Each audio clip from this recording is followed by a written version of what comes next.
Hello les accords de One Piece, c'est Silver et Copper. Bienvenue sur Raftalie, la chaîne dédiée à tout l'univers de One Piece.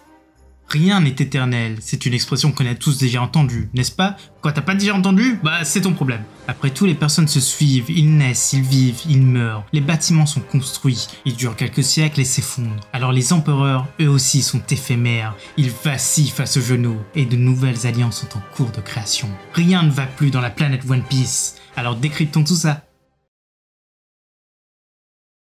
Pour la page cover de cette semaine, Oda nous offre cette image pleine d'ironie. Ce gentil Brook qui laisse la priorité à une patrouille de fourmis en abaissant son chapeau, et il lui marche même sur ses pieds. Mais dans tout ça, ça cache un petit secret cette demande. Premièrement, ils ne peuvent pas attaquer Brook, mais aussi dans le film Strong World au tout début, ils démontent toute une colonie qui voulait s'attaquer à Robin et à Franky. C'était un beau mouvement d'ailleurs. Première vraie page jusqu'à Anne. Nous nous trouvons dans une salle très éloignée du champ de bataille. Un petit groupe s'y trouve et discute tranquillement. Apo, Drake et 3 Numbers.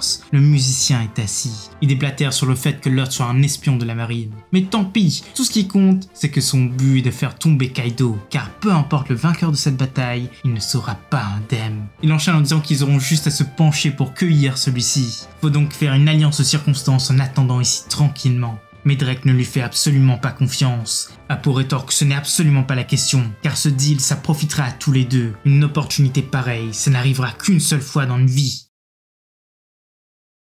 Lorsque les baleines s'échouent, les charognards pullulent. Ça n'a jamais été aussi vrai. Après le gouvernement qui envoie ses troupes, les alliés se défilent et attendent la chute du roi. Tels des mercenaires payés pour protéger un royaume mais qui finissent par le prendre après leur victoire. Les lois de la guerre sont vraiment implacables. Drake s'en est remis à Luffy il n'y a pas si longtemps. Il n'avait plus rien, c'était sa seule chance de survie. Et même si c'est un espion, il semble avoir une morale. Alors nous, on pense que Drake ne lâchera pas. Il ne voudra pas suivre l'autre dans son plan, mais il l'acceptera pour de faux. Il a quand même un Supernova et 3 Numbers en face de lui. Les Numbers se sont dévoilés. Les 3 des 4 derniers sont là. Inbi, Fuga et Zonky. Le premier ressemble carrément à une fourmi de Terraforma. Le second, eh bien on ne sait pas trop. Mais le dernier, c'est Satan. Il est trop bien réussi celui-là. Le côté monstrueux est intégré.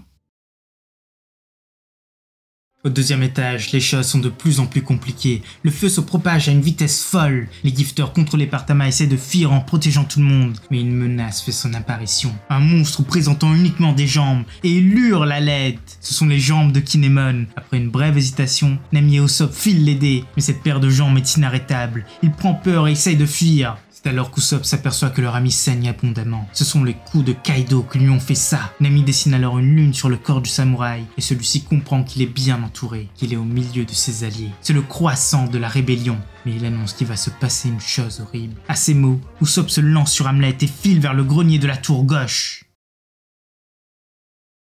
Ah, Kinemon et ses P monstrueux. Oui, rappelez-vous de Punk Hazard, c'est comme ça qu'il arrive à parler. Mais que son corps soit encore capable de se séparer, ça nous laisse un peu perplexes. Les coupures de l'eau ne sont pas éternelles, ça saurait rajouter énormément de cheat à son pouvoir. Quelque chose au grenier? Eh bien forcément, c'est Ener. Bon, bien sûr, on blague, mais combien de messages du genre on a eu quand cette silhouette est apparue? Et combien de vidéos sur le sujet ont été créées? Alors que pourtant non, ça doit juste être Yuri qui est là. Elle a soigné les fourreaux rouges, elle n'a pas été vue sur Wano et il est impossible qu'elle ne serve à rien à la fin de cet arc. Elle les a soignés, mais elle est restée sur place pour ne pas les gêner. Heureusement, Kinemon le sait maintenant. En tout cas, il se doute que le sauveur est toujours là-bas. À l'étage, le reste du corps est au sol. Kinemon fulmine. Il voit Kiku au bord de la mort. Le renard de feu attend l'aide providentielle et se réjouit fortement de ne pas avoir été recollé proprement. Mais soudain, la voix d'Orochi se fait entendre.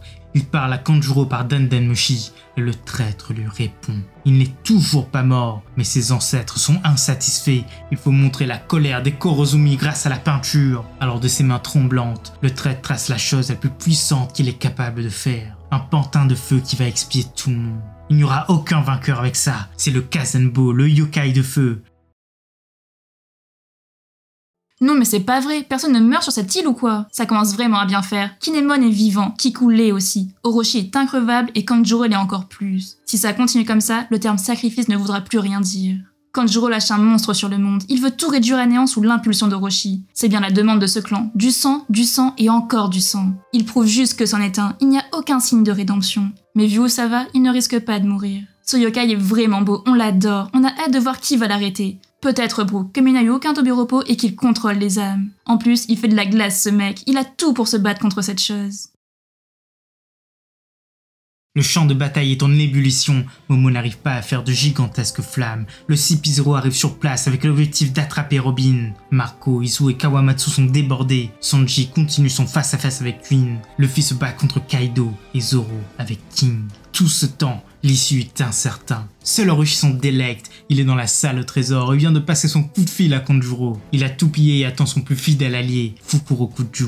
Il veut voir l'île exploser à cause de l'armement de Kaido, alors que Yamato essaie de tout faire pour l'empêcher. Mais soudain, un rayon défonce le château, un amas métallique se fait presque désintégrer, et Big Mom fait une entrée en scène spectaculaire. Son Okuko est dévastateur, elle vient d'éjecter Kid à grande vitesse. Le Supernova est en chute libre, mais repense à cette discussion avec son pseudo-allié. Ils savent tous les deux éveiller à leur pouvoir. Même si cela est très puissant, ce n'est absolument pas viable dans une bataille, mais c'est le moment ou jamais. Alors l'eau l'utilise, il crée une roue mais en recouvre son sabre, c'est le Krum.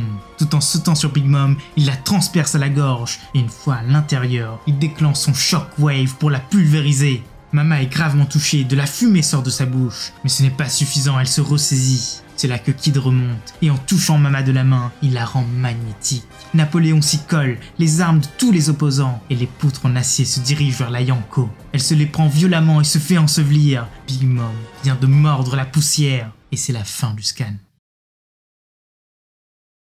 On est sur du haut niveau, les deux éveillent leur pouvoir, ils savent comment faire et c'est vertigineux. L'eau est capable de recouvrir les objets de sa room, de les faire traverser toutes choses et de les détruire de l'intérieur. Et Kid lui, il peut rendre n'importe quoi aimanté. C'est simple mais incroyablement efficace. Ils sont vraiment géniaux. Mama n'est pas morte, ça c'est une certitude, elle n'est même pas KO. C'est vrai que ça doit faire mal tout ça, mais elle va diminuer et enrager, pas plus. D'ailleurs, elle a sûrement un pouvoir éveillé, c'est obligatoire pour elle, c'est bien une impératrice. Et si en un coup, elle pouvait donner vie à tout ce qui l'entoure, ou au contraire, enlever la vie à tout le monde dans une zone définie, ce serait la folie, mais un pouvoir digne d'une impératrice. Nous, on veut voir ça. Et là, ils arriveront à l'éviter, et là, elle sera bien affaiblie, et leurs équipages viendront les aider.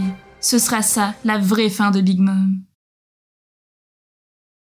Et pour finir cette analyse, voici nos petites prédictions pour le scan suivant. Numéro 1, le combat Fuku contre Raizu va se finir. L'idéologie du bon ninja l'emportera, forcément. Numéro 2, Big Mom se relève. Elle est blessée, mais plus enragée que jamais. Numéro 3, Sanji commence à bien prendre le dessus sur son adversaire. Mais Queen veut toujours le Red Suit. Ce combat aussi tend vers sa fin. C'est le minimum. Numéro 4, Zoro brise le masque de King et on le voit enfin. Il a des dessins tribales sur son visage. Le yokai est en train de tout brûler sur son passage, mais il croise la route de Brook, celui qui va l'expier. Et enfin numéro 6, Iori se dévoile, c'est elle qui a soigné les fourreaux rouges et elle est piégée par le feu.